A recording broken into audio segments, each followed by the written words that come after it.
رقيتك واسترقيتك يالا انت وامك. مش قلنا بيت عيله؟ بيت عيله. تالي خلاص انت حفظت الاغنيه. انا متجوزه بقالي سنه ونص برضه في بيت عيله للاسف. اما هو للاسف بتتنيلوا ليه من الاول؟ منطقه فلاحين. طيب في فلاح الاصل وفي فلاح الطبع، في فرق يعني برضه. وانا من شبرا. بدأنا بالقايمه بسم الله الرحمن الرحيم، ما يختلف عليها الكوكب كله مع بعضه، كله مش بس عندك في مصر. احنا قعدنا سنه مخطوبين وكنا كويسين جدا وهو محترم جدا، هو واهله، وما كناش نعرف عنهم اي حاجه لحد يوم كتابه القايمه. فضلوا يتكلموا، لا ده لا يتكتب وده ما يتكتبش، واحنا عدينا للاسف عشان كنا شاريين. وبعد العزال رحنا عشان نفرش الشقه. بقيت حماتي واقفه معانا وعماله تتكلم على الحاجه اللي انا جايباها، وبعد ما خلصنا ما عجبهاش فرش السرير اللي انا جايباه، لاني كنت جايباه التركي الجديد اللي هو مش منقوش قوي زي بتاع زمان. وعشان هي فلاحه قوي اتريقت عليه وما عجبهاش. دخلت امي تجيب لها اللي هي عايزاه بعد ما كنا خلصنا الشقه كلها.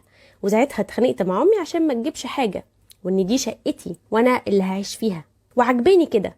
امي قالت مفيش مشكله نعمل لها اللي هي عايزاه. الامهات دايما تحبي على ان الدنيا ما تخربش كده حتى لو غلط.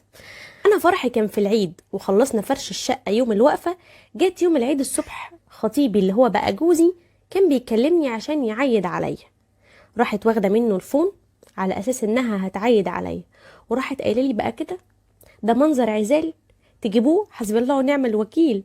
ايه يا وليه حد يحزمن على حاجه زي كده؟ حسب الله ونعم الوكيل فيكو.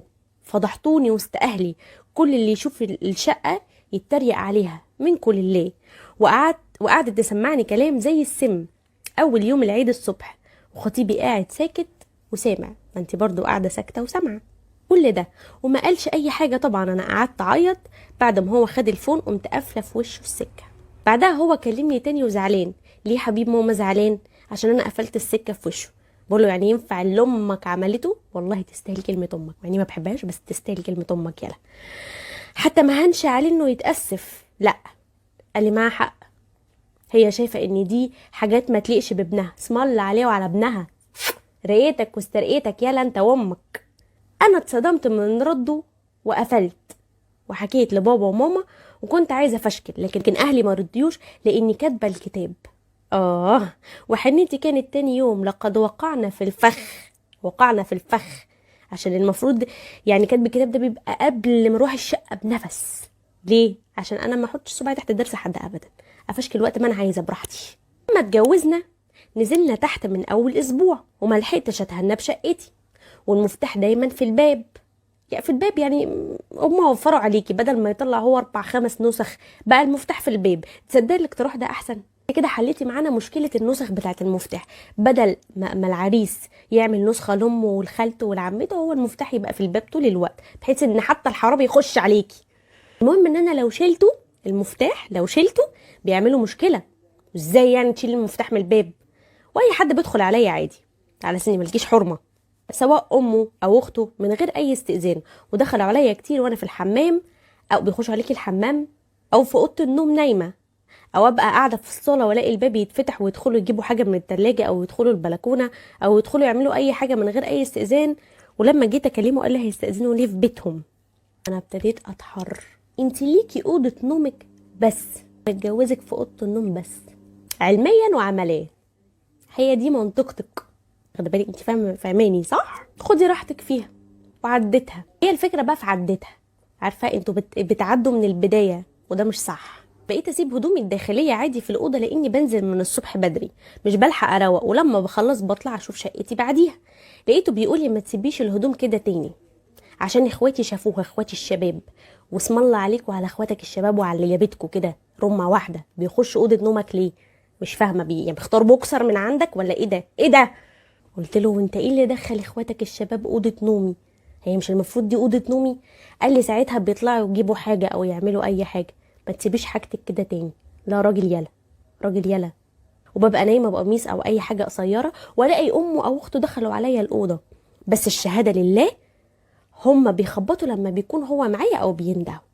الشهاده لله، يعني بجد ناس محترمه جدا. وهو فوق معاكي يعني لازم يندهوا او يخبطوا بدل ما يخشوا يشوفوا الفاحشه بقى يعني. يا شيخ خرجت الواحد عن شعوره وبيقول كلام غريب. اتكلمته في مره قلت لهم ما بيخشوا عليا الاوضه، اوضه النوم كده عادي. قال لي ايه المشكله، ما انتوا ستات زيك زيهم، يعني انتوا ستات زي بعض. مش عارفه اعمل ايه غير اني على طول امه تتريق كمان على عزايلي وحاجتي، وكل ما يحصل عزال عندهم في المنطقه تفضل تقول لي شايفه جايبين ايه مش زيك وتحرق دمي. ده انت اللي حرقه دمي وحرقه اعصابي، وانا مش بعرف ارد عليها. ليه؟ اصل لسانك وانت صغيره. وهو مطوعها في اي حاجه لحد ما بقوا يمنعوني اني اروح عند اهلي. شوفي التسيب بيجيب ايه.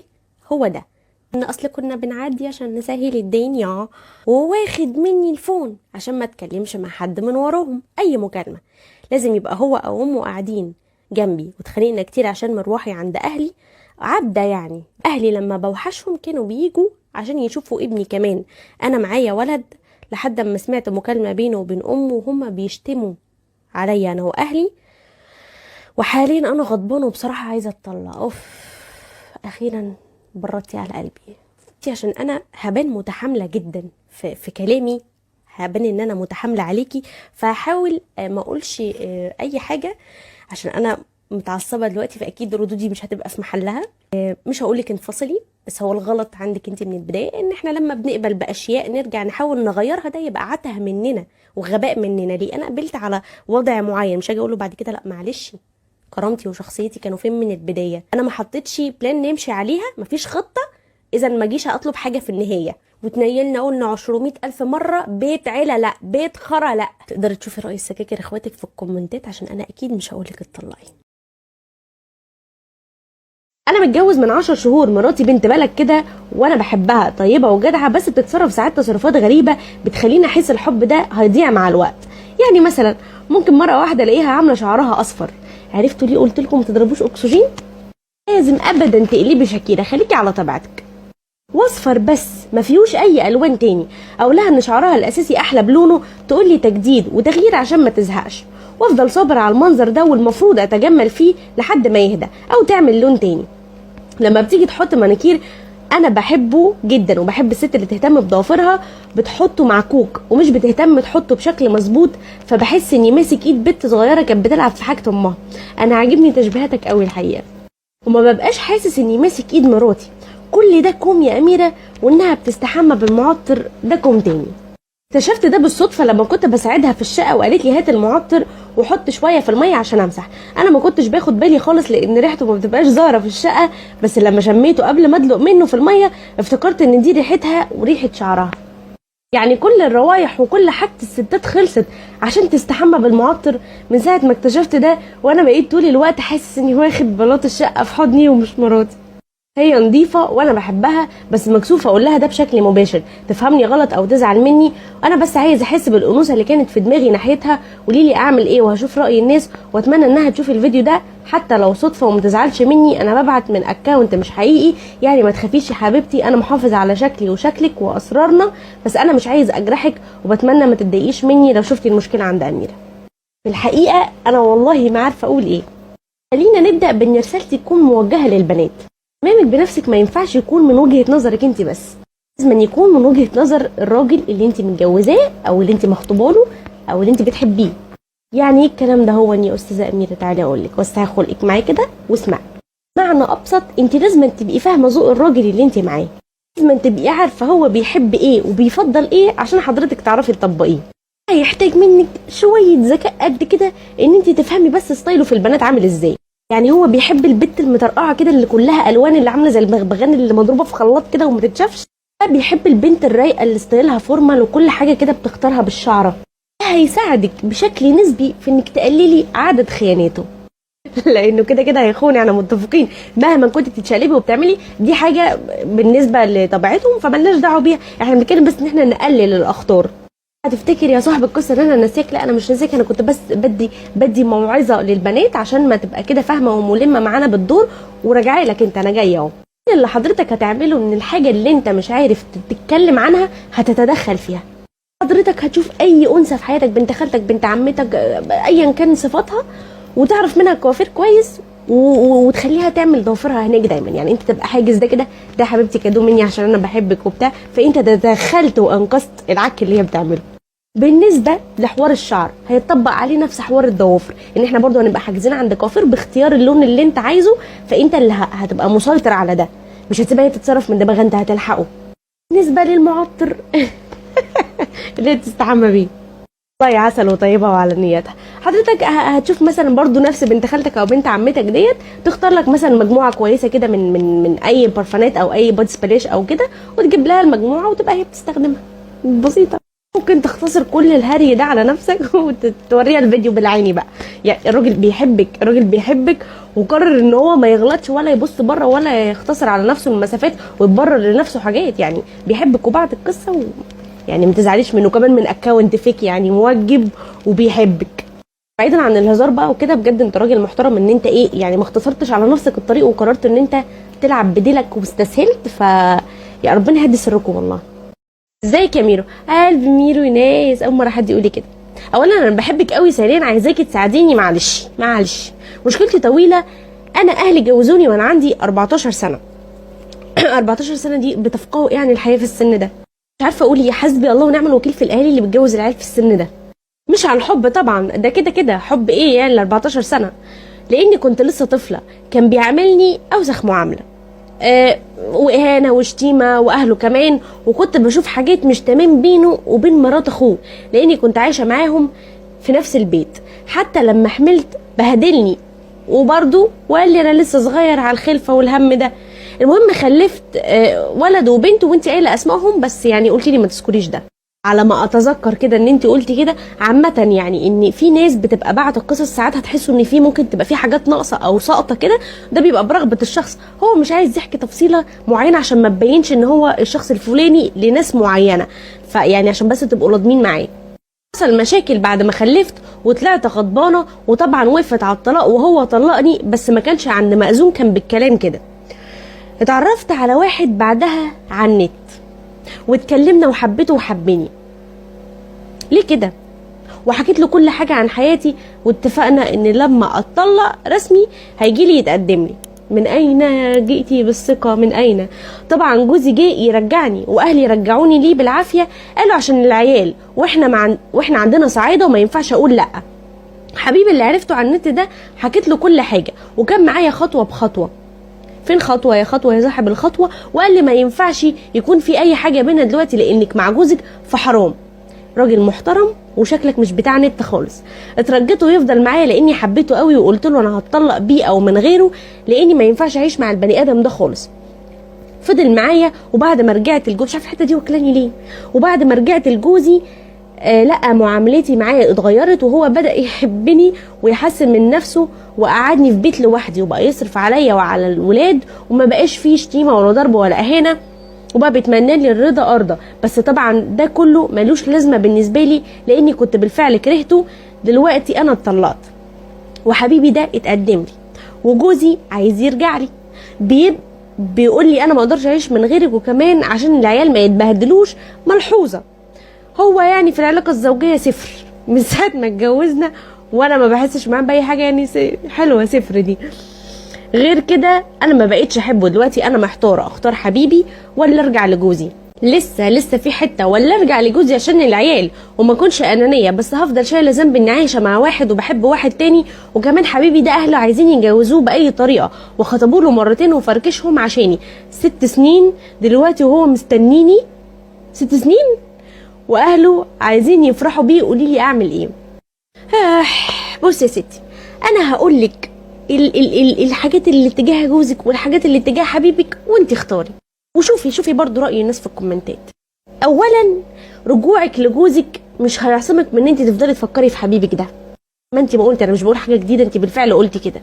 وهتفضلي ليل نهار شارده وسارحه، لو كنت معاك دلوقتي، لو كنا رجعنا. فهيفضل دماغك مش مع جوزك، وده حرام. وممكن كمان بعدك عن حبيبك دوت يخليكي تأثري في حق عيالك، لان انت هتبقي مش قادره تقومي بدورك كأم بقى، واللي هو الضغط بتاع العيال والكلام ده. لا، انا دلوقتي عندي مشاعر، انا عايزه احب. ما تقوليش انت انا عايزه ابوتي انا، ولا انا عايزه اخش الحمام سيبني في حالي. فانت هتبقي بتعملي حاجه حرام، وفي نفس الوقت هتبقي مقصره في حق عيالك. طيب لو رحنا بقى لحبيبك بقى واتجوزتيه، حبيبك انت اول بخته، بس انت هو تاني بختك، وهيبقى معاكي عيال، يعني مش هتبقوا داخلين عايشين فراشات مع بعض وكده، لا هيبقى في عيال، وهو الوضع ده هيبقى جديد عليه، لان اللي بيتجوز لاول مره بيبقى عايز يعيش مع مراته فتره في البدايات كده ما فيهاش حد غيرها وغيره. انت هتبقي داخله له بعيالك، هو بيحبك بس لسه ما عاش الموضوع، لسه ما يعرفش زواريق ودواخل الموضوع. فمش بعيد، وده كده افتراضا ان بعد فتره معينه من ارتباطكم ان هو يبتدي يتكلم في حته ان هو انت بقى انا متجوزك وانت متجوزه، او انا خدتك بعد ما اتطلقتي وانت بعيالك وانت اول بختي، ويبقى في نوع من انواع مش هقول لك المعايره، بس هيذكر الموضوع ده قدام. بالاضافه ان نسبه الخيانه في حبيبك هتكون اعلى شويه، لان زي ما قلت لك انت اول بخته، فهو هيبقى محتاج بقى ايه يشم نفسه اكتر من الزوج العادي. كان في عيال برضه في الموضوع. حضرتك شوفي ايهما انسب الى قلبك ولراحتك، وشوفي برضو راي الناس في الكومنتات. وحشتوني يا سكاكر. انا بحب حماتي قوي وبحب اتعامل معاها بما يرضي الله، بس بحس ساعات كتير انها بتعاملني من تحت ضرسها، وانها مش طايقاني، مع اني بشاركها كل حاجه وبحكي لها على حاجات بيني وبين خطيبي اللي هو ابنها، صح كده؟ اوكي، عشان اقربها مني. خيبه خيبة. لما بيزعلني بشهدها عليه، بدل ما تفتكر اني بتصرف معاه من دماغي. بتشهدي امه عليه ايعقل؟ وبعدين معلش بس سؤال صغنطط قد كده، يعني ايه بدل ما تفتكر ان انا بتصرف من دماغي؟ هو انت المفروض تتصرفي منين؟ معلش يعني من دماغها هي؟ خيبة خيبة. بدل ما تفتكر اني بتصرف معاه من دماغي ولا اني داخله بنيه مش كويسه.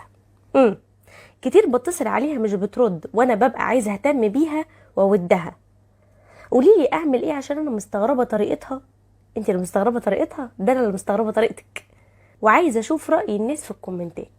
تعالي لي الليلي يا حلوه. اول حاجه لازم تبقي فاهماها ان حماتك ما هياش مامتك، يعني ما فيش مشكله ابدا ان احنا نعملها بما يرضي الله، بس هي ستيل مش مامتك. خلينا ناخد العك اللي انت بتعكيه ده واحده واحده، ونتكلم في ايه اللي ما ينفعش. ما ينفعش طول الوقت رن تن تن زن زن، هتزهق منك وهتحس ان انت زنانه. خليكي كده عزيزه النفس، واتصلي كده كل فتره في المناسبات، انما مش كل يوم وانت مضاد حيوي. لما تيجي بقى تكلميها خليكي ذوق ومش رغايه، لان خير الكلام ما قل ودل.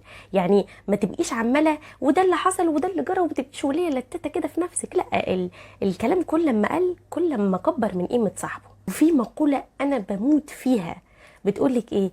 اذا تكلمت بالكلمه ملكتني، واذا لم اتكلم بها ملكتها. ابسطها لك، يعني كتر كلامك يوقعك في الغلط كتير، على عكس لما تكون كلامك قليل وحذره وانت بتطلعيه. وخدي بالك ده مش معناه انك تكوني اتمه، ركزي معايا. كل اللي انا عايزاه بس انه ما يبقاش فيه جو التفاصيل والتقارير اللي بتقدميها دي، عشان دي مش هتحسن العلاقه، بالعكس ده هتخنقها منك. وحاجه اهم من اللي انا قلتها في اللي فات، لا تتكلمي عنك ولا عن حياتك ولا عن افكارك ولا عن تفاصيلهم، ولا تتكلمي حتى عن المشاكل اللي ما بينك وما بين خطيبك مع حماتك. بلاش بالله عليكي ابوس ركب امك ان انت تحاولي توريها ان انت البنت اللي ما فيش منها اتنين بقى، وان انت بنت ابوكي وجو قناه اقرا ومواعظ والتزام والكلام ده كله. اصل انا يا ماما صحيت حسين عشان يصلي وما صحيش، اصل انا يا ماما قلت له يبطل سجاير وما بطلش، اصل انا يا ماما قلت له ينزل الجيم وما نزلش. اوعي تفتكري انها هتفرح بيك يا موكس بيه ابدا. كده كده ام حسين شايفه حسين وعارفه هو بيعمل ايه. كل اللي هي هتشوفه ان انت داخله تسيطري وتفرضي شخصيتك على استاذ حسحس، فخليكي ناصحه كده وبلاش هطل. وطبعا كلامي ده ما ينطبقش على كل الحموات ولا على كل الناس، لان الكل قاعده شواذ، وكلامي ده ما ينطبقش على الجميع، وكل حما بتبقى عايزه معامله مختلفه، وده يرجع لقرايتك انت ليها ولشخصيتها. وشوفي برضو نصايح اخواتك السكاكر في الكومنتات، لانه اكيد اللي مروا بتجارب كتيره هيقدروا يفيدوكي اكتر مني، وانا كمان متحمسه اشوف الكومنتات عشان استفاد منكم. بحبكم قوي يا سكاكر. من سنه اتقدم لي عريس كان مناسب، كنت موافقه عليه كده وخلاص. الخطوبه كان فاضل عليها 20 يوم، كنت فرحانه جدا ومبسوطه، بس من جوايا حاسه ان انا خايفه، حاسه اني انسانه وحشه جدا وغشاشه. المهم كلمت مامته، قلت لها ان انا عندي تشوه بسيط كده في جسمي، وقلت لها تعرف ابنها لان انا محرجه اقول له حاجه زي كده. المهم قالت لي ماشي وقفلنا. تاني يوم جت وقالت لي طب انا محتاجه يعني اشوف المكان ده، مكان التشوه. قلت لها تمام. المهم وريته لها، شافته كده ونظرتها اتغيرت جدا وقالت لي تمام ومشيت على طول. بعدها بكام ساعه ابنها اتصل كلم بابا، يعني لا حول ولا قوه الا بالله. كلم بابا وقال له بنتك مقرفه، يعني انت شفت انت منظرها بشع وما ينفعش تتجوز، بلاش تقرف واحد بيها وخليها جنبك. كان اسلوبه وحش جدا وقليل الذوق بطريقه لا توصف. هي بصراحه لا توصف، يعني اللي انا شايفاه ده مش طبيعي. مع انه والله العظيم التشوه بسيط جدا جدا. مش عارفه ليه احرج بابا وجرحه كده. انا مش مهم، اللي صعب عليا بابا وماما جدا. في ناس قليله الذوق وبتجرح الناس بالشكل ده. من الوقت ده وانا قافله على نفسي ورافضه فكره الجواز تماما. كل لما عريس يجي ارفض لاي سبب. كل لما بقعد افتكر بقفل على نفسي وبفضل اعيط وازعل على نفسي قوي. كل لما بسمع بابا وماما بيقولوا لي احنا مش هنفضل جنبك طول العمر، احنا محتاجين نطمن عليكي، بحس ان انا قلبي بيتشال من مكانه. انا مش عارفه اعمل ايه، وارجو الافاده وهتابع الكومنتات. خلينا نبدا كلامنا كده بالصلاه على النبي والمقوله اللي انا بعشقها قوي دي. لك ايه بقى يا ستي؟ قد يفتقر الجمال الى الفضيله، ولكن لا تفتقر الفضيله الى الجمال ابدا. يعني ايه الكلام ده؟ يعني ممكن يبقى الواحد جميل بس ما عندوش اخلاق ولا ادب ولا التزام ولا تدين ولا احترام ولا رحمه ولا ذوق. تخيلي شخص عنده كل اللي انا قلته ده بس مش جميل قوي، فنقدر نبص له كده وما نحسش ان هو ناقص حاجه. هو جميل باخلاقه وجميل بصفاته ديت. مش معنى ان انت عندك جزء من جسمك مشوه ان انت بينقصك اي شيء من الجمال. القناعه يا ماما بتبقى هنا مش هنا. لينا متفقين ان ربنا نجد هنوسه. تخيلي لو كنا وقعنا في ام زي دي وابن زي ده احنا ما عدناش على اول مراحل التربيه اصلا. طبعك حبيبتي مش زي بعضها، ومش معنى ان كان عندنا مثل سيء زي دوت يبقى كل التجارب هتبقى كده. طول ما انت ثقتك في نفسك كبيره وعن قناعه وحبيتي نفسك زي ما انت كده وبكل عيوبك وباي تشوه فيكي، يبقى اللي هيجي هيحبك زي ما انت وهيشوفك احلى واجمل الستات اللي شافهم في حياته. طول ما انت مهزوزه وما عندكيش ثقه في نفسك وشايفه نفسك مشوهه، اللي هيجي هيبصلك بنفس النظره. الثقة دي عبارة عن طاقة بتوصل للي قدامك. عايزاكي تفتحي باب الجواز وتقبلي العرسان اللي بيجوا وتقولي لهم كلهم على نفس المشكلة اللي عندك، وأي حد فيهم يمشي تاخدي رد الفعل الصح، ألا وهو إن أنت تبقي مبسوطة وسعيدة إن ربنا ما وقعكيش في حد. دي دماغه، دي شخصيته، ودي تركيبته. ده سطحي سطحي سطحي لأبعد الحدود. بدل بقى ما نتغابى شويه ونقعد نعيط ونقعد نحزن ونقعد نفكر ان احنا هنقفل باب الجواز، لا نبص للموضوع بشكل ايجابي. ان انا قطعت عليك وعلى سطحيتك من قبل حتى ما تلبسي دبله في ايديا. اعتقد وبشكل كبير قوي ان اللي هيقع فيكي هيبقى عنده قناعه ان الجمال مش كل حاجه. ده راجل هيبقى مخلص، هيبقى بيفهم، مش هيبقى سطحي، ومحتاج طبعا يبقى على خلق عاليه. يعني تقدري برضو تشوفي رأي سكاكر اخواتك في الكومنتات. انا مخطوبه لواحد من 10 شهور، هو ابن صاحب بابا في الشغل وهو مهندس، مستواه المادي فوق المرتاح، وده اللي عاجب بابا وماما قوي انه هيقدم لي امان مادي. مال بابا وماما بالموضوع؟ هما اللي هيعيشوا، هما اللي هيعانوا، هما مالهمش دعوه، دي حياتك انتي. انه هيقدم لي امان مادي. الامان المادي ده ملوش اي ثلاثه لازمه لو مفيش حاجات كتيره قوي بتوازيه. يعني ممكن يكون بيقدم لك امان مادي وبيضربك وبيهينك ومش بيحترمك وبيخونك وبيعمل كل حاجه كده زي الزفت، ملوش اي لازمه. خدي بقى التقيله بقى، خدي التقيله دي بقى. بيتفتف في وشي والله العظيم وهو بيتكلم. انا عارفاها ومجرباها، دي عارفاها ومجرباها وعانيت منها. ببقى حاسه اني هرجع، ده غير انه اصلا ريحه نفسه بتوصلني من على بعد. تصوري لو قربت هموت ازاي. ده ثاني اكسيد الفاسيوم ده، يا نهار اسود. عارفاه، غير انه بياكل بصوت وبطريقه كانه محروم. ممكن يمسك الفون وهو بيرن وايده وسخه وهو بياكل. يعني باين بودر العفانه، باين بودر العفانه. وكمان لو عدى من قدامي او قرب سنه لاي سبب مش بشم ريحه برفيوم، بشم ريحه كمكمه. ده مهندس ازاي ده؟ ده المهندسين يعني عامه الشخص اللي بيبقى شاطر شويه في الدراسه وبيطلع مهندس والجو ده بيبقى في نزاهه كده، في سكت كده، فهم كده. ده فين؟ طب فين مامي؟ مامي بتطلع مهندس ومش بتطلع نضيف؟ خس عليك يا مامي. اللي اعرفه عن المهندسين انهم بيكونوا في حته تانية، هي لسه بتقول اهي، من نظافه وشياكه. بس ده مفيش اي حاجه، على الله حكايته يا شيخه. وهطل كده ومش بيقول كلام رومانسي حتى. لو قال بيقول لي عامله ايه يا مزه؟ مزه اعتقد كانوا بيقولوا هما بيحنطوا الستات زمان، يعني لو في الفراعنه كده هما بيحنطوا يقولوا الست دي موزه، يعني بتكح تراب، الكلمه بتكح تراب. انا مشكلتي اني مش حباه ولا حاساه، ومش فارق معايا مستواه ولا فلوسه ولا شكله، لانه وسيم. حقانيه، انت حقانيه، وسيم على الفاضي. انا اهلي مش موافقين اسيبه ومش عارفه اعمل ايه، قولي لي حل والنبي. لو شغلوا لك الطبل البلدي ماشي، لو زمروا لك كده زمامير، ما توافقيش على حاجه انت مش مقتنعه بيها ومش حباها. اتكلمي مع مامتك وفهميها كل اللي انت بتقوليه ده. ما اقتنعتش وشايفه ان الامان المادي اهم، ابتدي هو كرهيه في عيشته. حاولي تخليه يكرهك باي شكل من الاشكال. ما جاش سكه هاتيها على بلاطه، قولي له انا مش عايزاك عشان انت واحد فيك واحد اتنين تلاته. يعني لا، لو ما جاتش كده بالادب وبالذوق ومن غير ما تجرحيه، ان انت تقولي له انا مش عايزه اكمل معاك عشان انا مش بحبك ومش هحبك، وخلاص. وهو ماشي بنفسه القرار المحترم، يبقى كتر خيره، مش هيضطرنا ابدا ان احنا نقل ذوقنا. تنح وغتت وقال لك انا مش هسيبك، واستغل ان باباكي ومامتك متمسكين بيه، يبقى ساعتها اجرحيه بكل مشاكله، يا يحلها يا يروح ينتحر بقى براحته بقى، ملناش دعوه. وشوفي برضو راي الناس في الكومنتات. وحشتوني يا سكاكر. انا عرفت ان مراتي، يعني احنا مكتوب كتابنا، كان ليها علاقه قبلي، وان حصل منها تجاوزات مع الشخص ده. لا حول ولا قوه الا بالله، ربنا يستر علينا. صلوا على النبي من قبل ما نبتدي القصه دي كده. بس هي لسه بنوته، اتبعت لي اكتر من دليل وصور ليها، وتاكدت ان هي، عشان بس محدش يقول لي انها صور متفبركه وكده. فيديوهات ليها مع الشخص ده كانت مرتبطه بيه، بس انا لسه ما قلتلهاش. هي معظم كلامها لما كنت بتناقش معاها في الموضوع ده ان الراجل ليه من اول ما عرف البنت وملهوش يحاسبها على اي حاجه فاتت. اوكي، هي اللي بتقوله كده، ان الراجل ليه من اول ما عرف البنت وملوش ان هو يحاسبها على اي حاجه كانت موجوده في حياتها قبل كده. انا كنت طلبت منها ساعه الخطوبه انها مش لازم تصارحني باي حاجه، بس لو كان في حاجه في يوم من الايام زي تجاوزات او كده، من حقي ان انا اعرفها. ولو ده موجود فهي تفسخ الخطوبه، وسرها معايا هيبقى في بير، وعمري ما هفضحها. يعني لو هي عندها تجاوزات في حياتها من سكات كده، تقوم هي فسخ الخطوبه وهو هيفهم ده وعمره ما هيفضحها. تمام.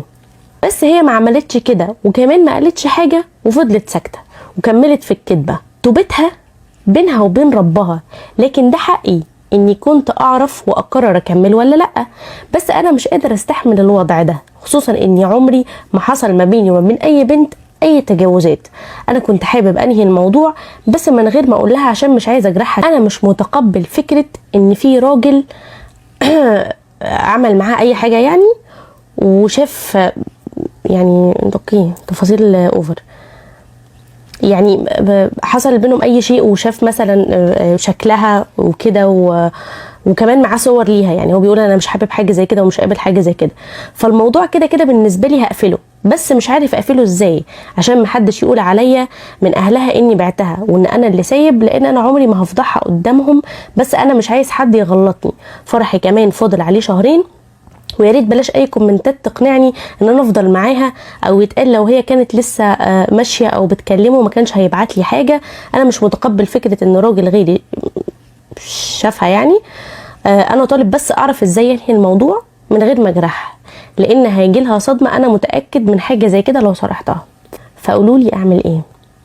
انا احترت جدا بصراحه في ردي على المشكله دي، فقررت ان انا اسيب لكم انتوا الرد في الكومنتس عليه، واقترحوا عليه وشوفوا انتوا ممكن تنصحوه بايه. ممكن بس اوجه لك كلمه صغيره قوي، ان ربنا غفور رحيم طبعا، لله المثل الاعلى، بس من اعلى درجات الاحسان انك تقدر تعفو وتغفر للاشخاص غلطاتهم وزلاتهم. محدش فينا بلا ماضي، يعني لو كل الناس اللي عندها ماضي مش هتتجوز ومش هترتبط، اعتقد ان الارض هيقف عمرها يعني. تمام.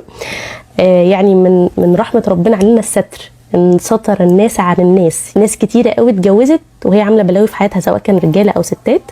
فاتمنى ان انت تعيد التفكير في الامر، ولعل ربنا يجعل لك جزاء كبير قوي في ده، ان انت تستر على حد ممكن الموضوع يبقى ليه توابع مش لطيفه جدا. لو تعرف استخير، وان شاء الله ربنا يوفقك للصالح يا رب. ودايما ادعي كده وانت بتصلي، اللهم اختر لي ولا تخيرني. وشوف برضو راي السكاكر في الكومنتات. صباح الخير يا اميره، صباح الفل، صباح الهم، صباح السرور.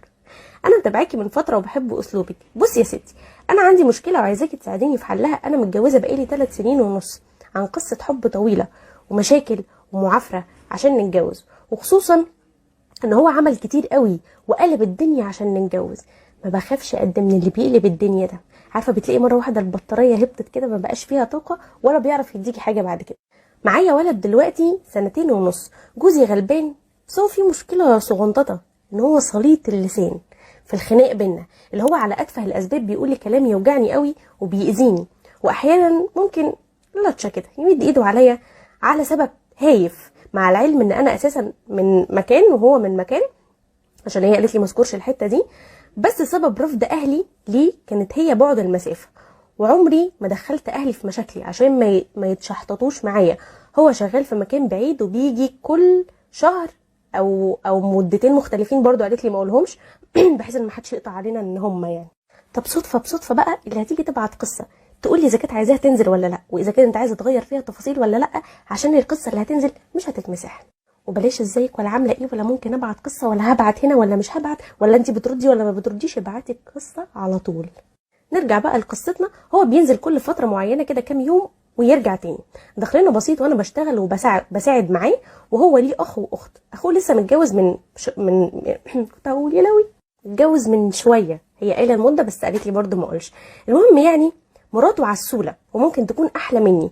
جوزي دلوقتي بيتلكك ليا من ساعه العروسه ما جت وبيقارن بينا، لدرجه ان هو بيقول لي انت تخنتي لازم تخسي. بصي لنفسك في المرايه، بص انت لرجولتك كده شويه.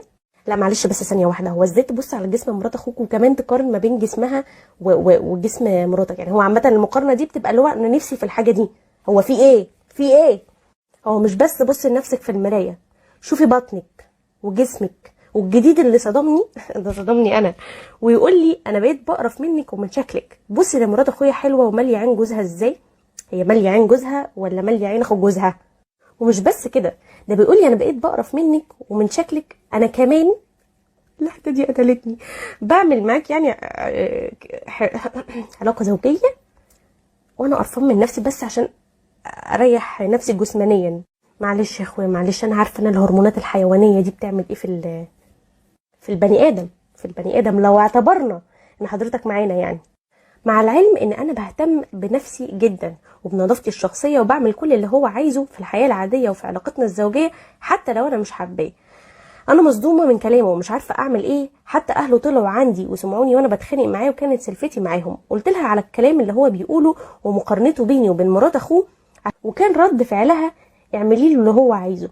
انا والله مش مقصره معاه، مش عارفه اتصرف ازاي ومش مبطله عياط ونفسيتي اتدمرت، قولي لي اعمل ايه. انت عارفه ان مشكله جوزك دي مشكله اغلب الرجاله؟ الموضوع كله بيتلخص في حته احتياجه لمزه في حياته. لا هقولك بقى حب ومب واسد ودب، لا، هو عايز مزه تظبطه تريحه ترجلشه بس، شكرا على كده. تشيلي مسؤوليه، تكوني بتراعي بيت، تكوني بتهتمي بعياله، تكوني لا لا لا لا، انا عايز مزه.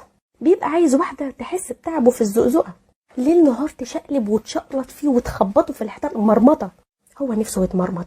وعايزاكي بقى ما تبقيش الواحده المكسوره اللي هو لما جوزها يجي يقارنها بواحده تروح تعيط وبتاع، لا، انا عايزاكي تردي عليه تحرقي دمه. هو انت بتبص ليه؟ هو في واحد يبص على مرات اخوه؟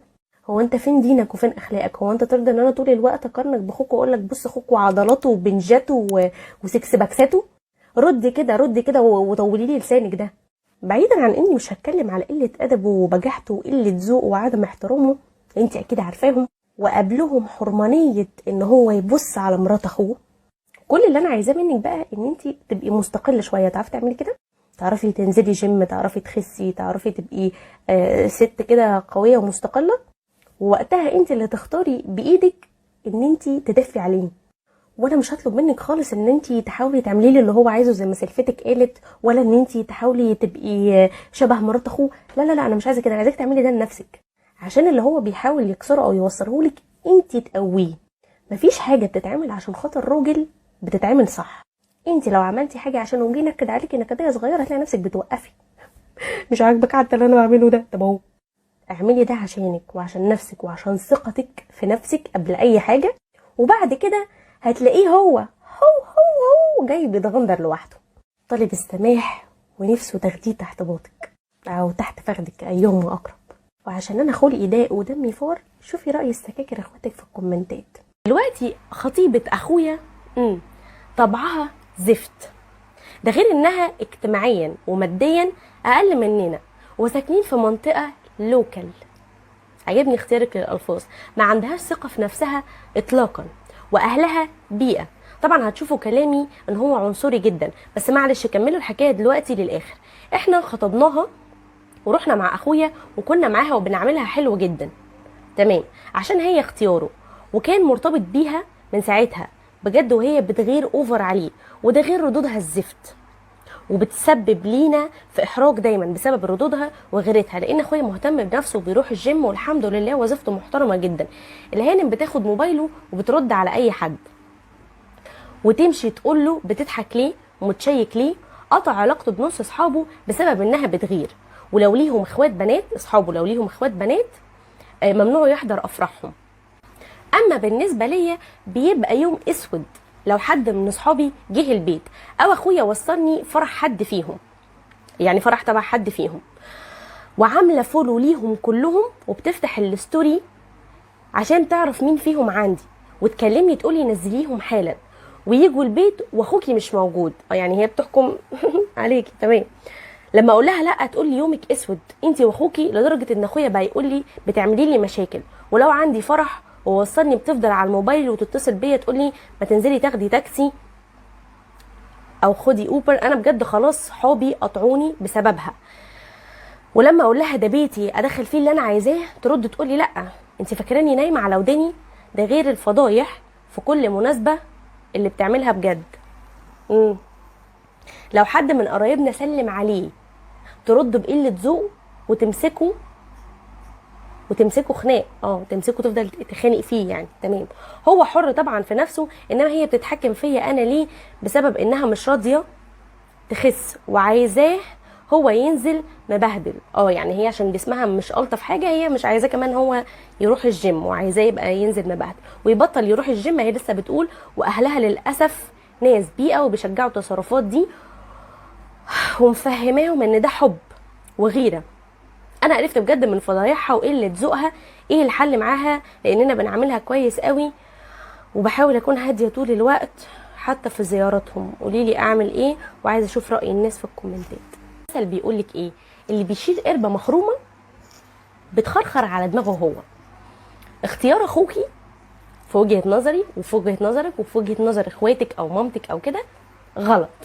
في وجهه نظره هو ده عين العقل وعين الصح، وكل ما هتحاولوا تظهروا عيوبها كل ما هو هيتمسك بيها اكتر. ده اختيار يا جماعه.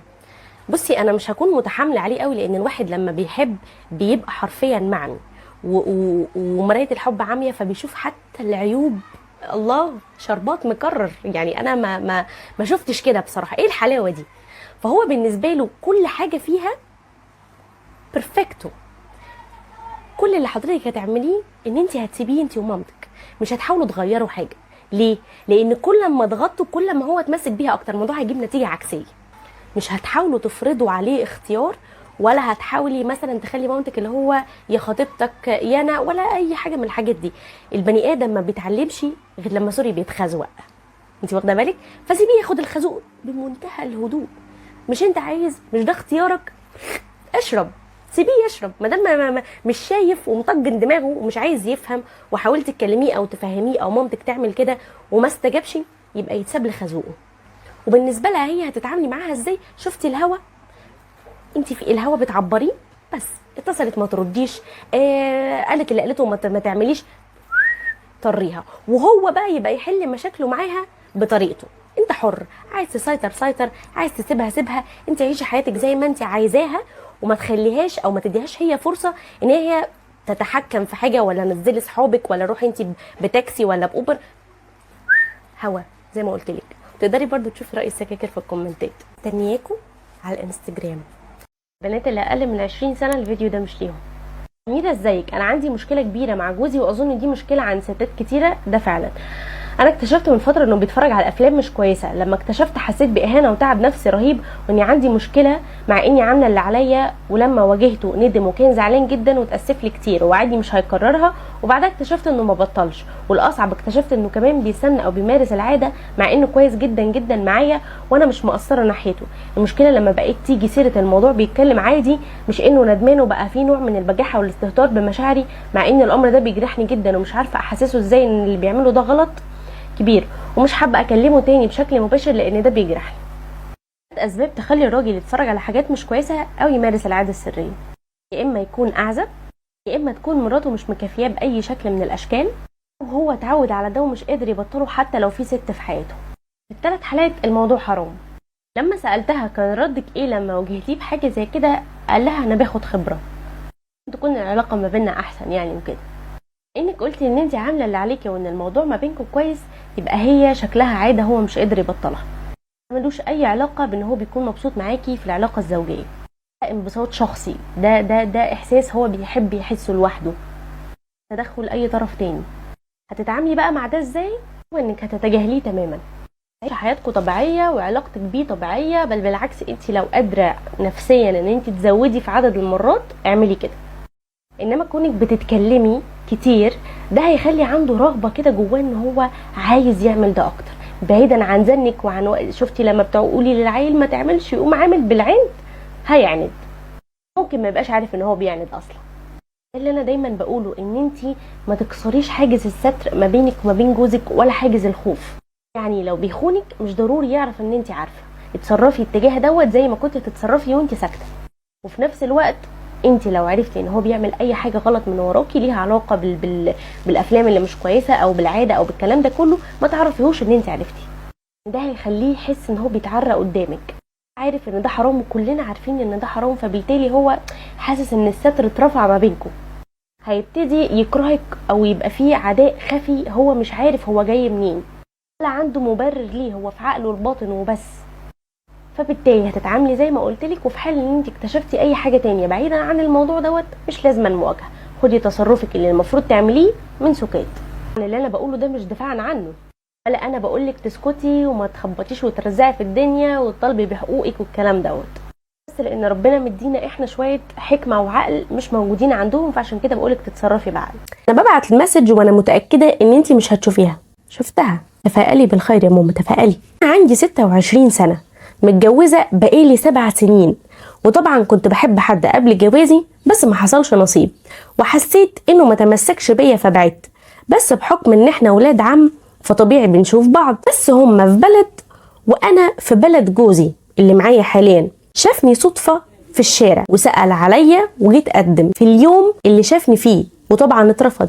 قدم تاني واترفض، واتقدم تالت واترفض. لا في تالت مرة ما اترفضش، في تالت مرة بابا قال لي اقعدي معايا وقرري انتي، وفعلا حصل وقعدت معاه، وهو كان خلوق جدا ومحترم، وقال لي انا حبيتك من ساعة ما شفتك ومش هسيبك، انا هاخدك. وفعلا اتخطبنا، واول سنه في الخطوبه كنت بطفش فيه وهو ماسك فيا لدرجه اني حكيت له اني بحب حد تاني واني مش بنوته، وتمسك بيا اكتر وقال لي انا عارف انك بتقولي لي كده عشان تبعديني عنك. بعد السنه دي حبيته، وكمان سنه اتجوزت. بصراحه هو كويس جدا معايا، يعني من ضمن المواقف ان اللي كان بيحبني زمان حاول يتواصل معايا، وجوزي شاف الرساله بتاعته وكان متفهم جدا وتناقش معايا بالعقل وبالراحه. بس بيت العيله امه صعبه جدا جدا، واخواته البنات يعني ممكن يندهولي مره واحده انزل وحاجه في منتهى المرمطه، ومش واخده راحتي في البيت. البيت ليه طباع مختلفه عن بقيه البيوت، وهو برضو يفضل في ظهري، امه تتكلم يزعق، اخته برضو مش بيطيق عليا كلمه، وبيحبني وبيحاول على قد ما يقدر يعمل اي حاجه تبسطني. مش قلنا بيت عيله؟ لا بيت عيله لا، يعني الراجل كويس وزي الفل، بس هم ساكنين في بيت عيله، فساد العلاقات يبدا وينشا من هنا. مع احترامي يعني ان في اكيد بيوت عيله زي الفل والناس بتبقى محترمه وكويسه، بس الاغلبيه العظمى يعني. هو برضو بيفضل في ظهري، امه تتكلم عليا بيزعق، اخته تتكلم برضو مش بيطيق عليا كلمه، وبيحبني وبيحاول على قد ما يقدر يعمل اي حاجه تبسطني، بس حاسه اني دافنه نفسي في بيئه اقل من مستوايا بكتير. انا كنت هكمل تعليمي وهخش كليه قمه، بس هو ما خلانيش، طريقه لبسي اتغيرت وكل حاجه فيا.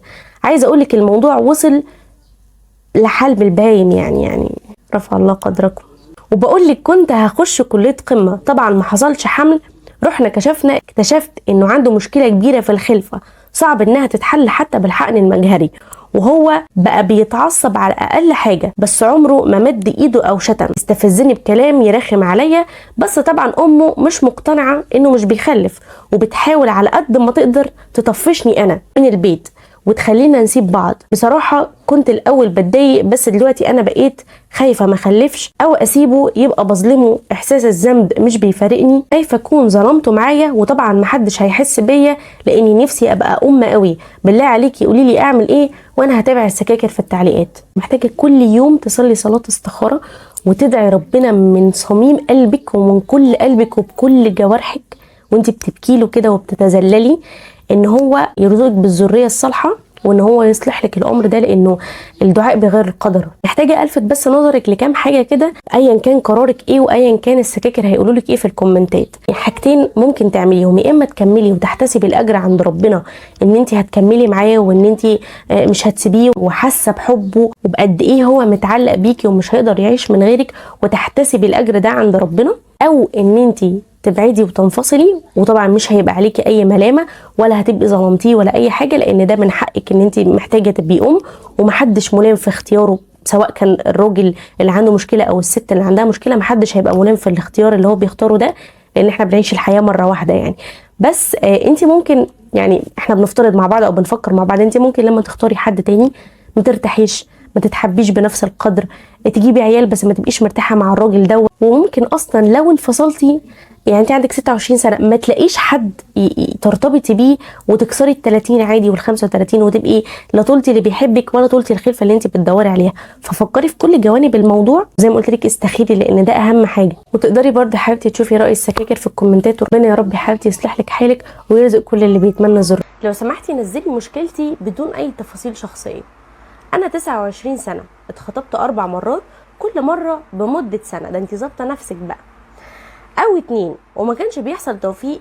دلوقتي اتخطبت وخطيبي مصمم اني اكيد حد على الاقل بسني.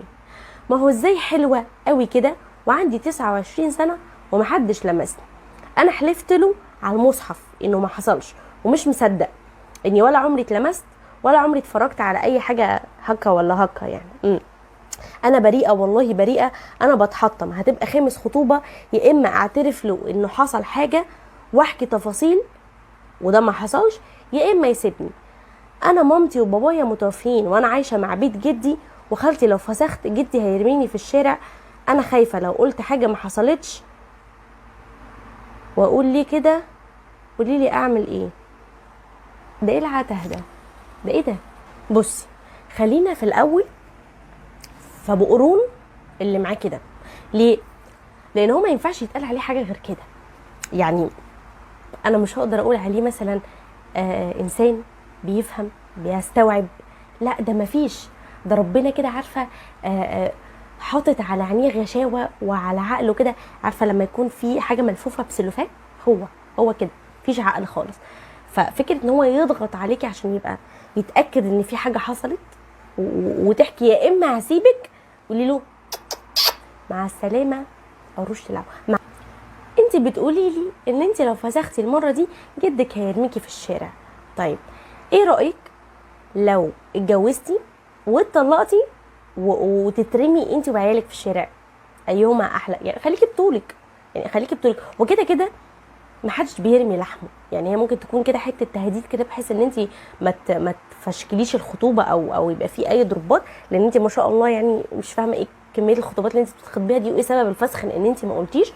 بس هو ممكن يكون عايز المره دي الموضوع يتم، فعشان كده اتقال كده. فانت للاسف اقول لك افسخي، ولو حصل ان في خطوبه تانية جايه ما تستعجليش عليها عشان ما تتحسبش عليكي خطوبه تانية. يعني استهدي بالله كده، اعرفي البني ادم اللي انت بتتعاملي معاه وبعد كده تممي الخطوبه. مش عارفه بتستعجلوا على ايه؟ يعني في بنت مثلا تكون كويسه وبنت ناس وبنت حلال وعماله زو في خطوبات، وكل مره بتكتشف حاجه في الشخص اللي معاها فتسيبه، فيقولوا زي ما بيقولوا كده من كتر خطابها بارد.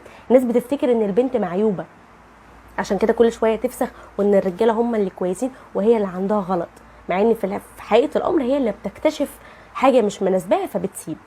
فحضرتك يعني هتسيبيه، ولو في خطوبه جايه محتاجه بس منك تتريثي قبل ما تلبسي دبله. وشوفي رأي السكاكر في الكومنتات. قولي لي رايك ضروري، وعايزه اعرف راي الناس في الكومنتات باحترام. عاجبني قوي ان انت بادئه من تحت لفوق، يعني غالبا بيقولوا كده في الاخر، بس انت داخله لي بيها. ماشي، انا بحب راجل متجوز وهو كمان بيحبني. المشكله الصغنططه خالص قد كده انه عنده 3 اطفال. دي حاجه ما تتشافش، دي مشكله تافهه جدا، هنحلها كده، اصبري عليا. وقال لي صراحه انه بيحب مراته، وان عشرته معاها فيها كل الخير، وان عمرها ما قصرت معاه في حاجه، وانها كمان مكفياه. بس هو عنده تعب في الزقزقه، زي قريبنا بتاع قصه اليوتيوب، عنده تعب في الزقزقه، بس هو حبني غصب عنه، وانا كمان اتشدت له غصب عني، ومش عارفه اكمل ونتجوز ولا لا. خصوصا انه قال لي انه مش هيعرفها، وان الجواز هيكون عرفي عشان ما يجرحهاش. حساس وكلك اخلاق. هل تعلم ذلك؟ انت كلك اخلاق يا اخي، يعني ربنا ما يكترش من امثالك ابدا. بس هيأمن مستقبلي ويكتب لي شقه، يجيب لي عربيه، اكمن هو اول بختي وانا ما اتجوزتش قبل كده. طبعا انت قايله فوق عايزه اعرف رايك وراي الناس. تعالي هقولها تاني. احسن حاجه ممكن تقدمها ست لست زيها هي انها ما تاخدش جوزها. ليه بقى؟ حضرتك ترضيه على نفسك، يعني نتخيل كده مع بعضينا افتراضا وتخيلا ان الوضع معكوس. هترضيها على نفسك؟ هترضي واحده تيجي تاخد جوزك؟ انت اتجوزتيه حضرتك، وجات واحده بعد منك انت مش مقصره، يعني مغطيه عليه، مغطيه على رغباته، ومغطيه على احتياجاته، ومش مخليه ناقصه حاجه، وجات واحده برضو حبه. هترضي ان انت تكوني بتعيشي نفس الشعور ده؟ ان واحده هو بيتجوزها بقى؟ ربنا يكفيك شر الغفله، شر ان انت تتغفلي من حد انت بتحبيه وعاشرتيه ومش مقصره عليه في حاجه، وكمان عندك منه اطفال. حطي نفسك مكانها عشان خاطر تقدري تحكمي صح. فكره اصلا انك تخشي في علاقه مع راجل متجوز، يعني فين الضمير؟ ده حاجه كده بتجيب ضيق تنفس، اللي هو انا يعني فكره ضميرك ما بيقطعكيش بالليل وانت نايمه يعني كده. سيبيه في حاله، وبكره يجي لك حد، بما ان انت لسه ما اتجوزتيش يجي لك بقى حد بقى كده تكوني انت اول بخته زي ما هو هيكون اول بختك، والدنيا تبقى تمام. خلي كل واحد عند جوزه عند جوزه، ومراته عند جوزه، ما لناش دعوه بالناس. ارجوكي شوفوا راي الناس في الكومنتات. المفروض ان هم بيقولوا جاري يا جاري يا حته سكره. قصتنا دي بقى هنخليها جارتي يا جارتي يا حته عقربه. انا جارتي اللي ساكنه قدامي بنقعد بالليل نتساير في البلكونه كده، وبتيجي عندي وبروح لها ساعات كتير قوي، بحكي لها عن جوزي وقرفه واللي بيعمله معايا، وقد ايه هو مقصر في حاجات كتيره وبيخوني، رغم اننا واخدين بعض عن حب. الحب ده ملوش اي تلاتة لازمه بعد الجواز. خدوا بعض عن احترام وتفاهم اقوى من الحب بكتير. المهم، كانت تسمع باهتمام، وما كانتش تحكي عن جوزها بس تقعد تشتكي لي من عيلتها واخواتها واللي بيعملوه، وانهم ياكلوا مال النبي، اوكي، وما عندهمش رحمه. في مره كانت عندي وبتقول لي كان صوتكم جايب اخر الشارع بالليل انت وجوزك، في ايه؟ احكي لي. فحكيت لها اني قفشته بيكلم واحده، وكان ردها صعق، بدل ما تهديني وتطيب خاطري قالت لي انا جوزي عمره ما يعمل كده. آه آه آه آه آه آه. انا مش منقصه عليه حاجه، ده انا بعمل له الحلو كله، وسايبت همي وقعدت تحكي اللي بيحصل بينهم ويعمل معاها ايه حتى في العلاقه الزوجيه. كبرت دماغي وقلت مش مشكله، انا اللي عندي مكفيني. بس الموضوع اتكرر مره واتنين وعشرة، لحد ما بقيت خلاص مش طايقه نفسي، واقسمت اني هخليه خونها ووريها بعينها، بدل ما هي حرقه دم كده وطالعه بيه السما. عملت ايه بقى ست الحاجه؟ جبت رقم وبقيت اكلمه منه بعد ما خدت رقمه من تليفون جوزي، والتاني حب والدب حب والدب، وبقى يبعت صور مش تمام على الواتساب. خدت السكرينات وبعتها من نفس الرقم ليها، ولما شافت ده فرجت عليه الشارع كله وفضحته واتطلقت. وانا بصراحة حاسة بندم، خربت بيتها وما بقاش في حد ياخد بحسي ولا يونسني. كانت برضو مهونة عليا اللي انا فيه، اخليهم يرجعوا ازاي؟ قوليلي. تعالي مبدئيا كده اركني لي حته الندم على جنب ده، لان انت مش ندمانه ولا حاجه، انت بتفكري في مصلحتك وعايزاها ترجع تاني عشان تلاقي حد تتسايري معاه وياخد بحسك، بعيدا عن ان انت عايزه تاخدي علقه تربيكي من اول وجديد. الا ان انت مش غلطانه. ليه؟ الغلط على اللي تثق في واحده جارتها. انت مش غلطانه لان انت واحده جواكي الشر وطلعتيه في موقفه المناسب. الدور والباقي على اللي جت حكت لك وشاركتك وقعدت تعظم في جوزها وانت عندك نقص اصلا في الحته دي، فبالتالي شيطانك تغلب عليكي وخليكي تعملي الحركه الناقصه قوي دي بتاعت خراب البيوت. ده كله اللي خراب البيوت. اكبر غلطه بتقع فيها الست ان هي تحكي عن جوزها وعن حياتها وعن تفاصيلها مع ست تانية، سواء كانت اختها، كانت صاحبتها، كانت جارتها، ايا كان مسمى العلاقه ما بينكم. اسرار بيتك واسرار جوزك واسرار اوضه النوم ما بينكم ما تطلعش لاي مخلوق ربنا خلقه. وديكي شفتي عينه من سواد النفوس ازاي ممكن بمنتهى السهوله تخرب البيت. فايا كان الشخصيه اللي انت بتحكي لها تفكيرها عامل ازاي، ولا تربيتها عامله ازاي، ولا شيطانها هيوسوس لها بايه، فاحنا نكون بعيدا كل البعد عن الشبهات وما نحكيش اي حاجه من تفاصيل حياتنا لاي حد. وما تقوليش لا دي صاحبه عمري، لا دي اختي، لا دي جارتي اللي مفيش منها. مفيش حد مفيش منه، كلنا لينا لحظه الشيطان فيها ممكن يركب ويدلدل على قفانا ونتصرف تصرفات غريبه. فخلي سرك معاك يما، وما دام هو ما خرجش ما بينك وما بين جوزك او ما خرجش بره بيتك فانت كده في امان. كلامي ده كان للبنات اللي بتتفرجني بقى لست الحسن والجمال اللي بعد المشكله هتروحي تقعدي على دماغها ليل نهار ان هي تسامحه وترجع له، ومش هتسيبيها غير وهي راجعه بيتها ومسامحاه. وفي نفس التوقيت هتكوني بعت مسج لجوزها من نفس الرقم ان انا كنت قصدي ان انا اخرب بيتك، عشان كده بعت المسجات لمراتك وانا مبسوطه ان انتم انفصلتوا. طبعا هو اكيد مش هيتاخر وهياخدها سكرين شوت ويوريها ان ده كان متعمد، اللي هو بصي في حد عايز يخرب علينا حياتنا. فبالتالي هيبقى عندها نزعه كده اللي هو ايه ده مين دي اللي ممكن تكون بتفكر تعمل كده؟ طب انا مش هسيب البيت، او انا هرجع، او انا مش هسيبه حتى لو هو غلطان وهي معاها حق ان هي تسيب البيت، لانه ستيل خانها. يعني مفيش حاجه هتغير ده، بس ده ممكن يغير يعني شويه في الامور. ودينا بنجرب، يكش يرجعوا لبعض، يكش تبطي وتتوبي عن الخرا اللي انت عملتيه ده. وبامر الله انا واثقه وعندي احساس ان هم هيرجعوا، وان هي هتوافق بعد زنك اللي هو ليل نهار انت قاعده مكرسه حياتك لان انت بتحاولي ترجعيها. تبعدي عنها. تعرفي تعملي كده لما ترجع، لا تحكي لها ولا تشكي لها ولا تطلبي منها ان هي تحكي لك. اقطمي، كنت بتقفي كل يوم او في يوم ويوم وبعد كده ما تقفيش وما تتكلميش ولا تروحي ولا تيجي، وخليكي في حالك وخليكي في بيتك. واخر نداء لطياره الدوحه، مفيش واحده ينفع تشاركيها اسرار بيتك واسرار حياتك واسرار جوزك. ده اسمه سر، ماشي؟ حياتك عباره عن سر محدش يعرفه. وانا اللي هستنى اشوف راي السكاكر في الكومنتات. الحقيقه انا اللي هستنى اشوف ده.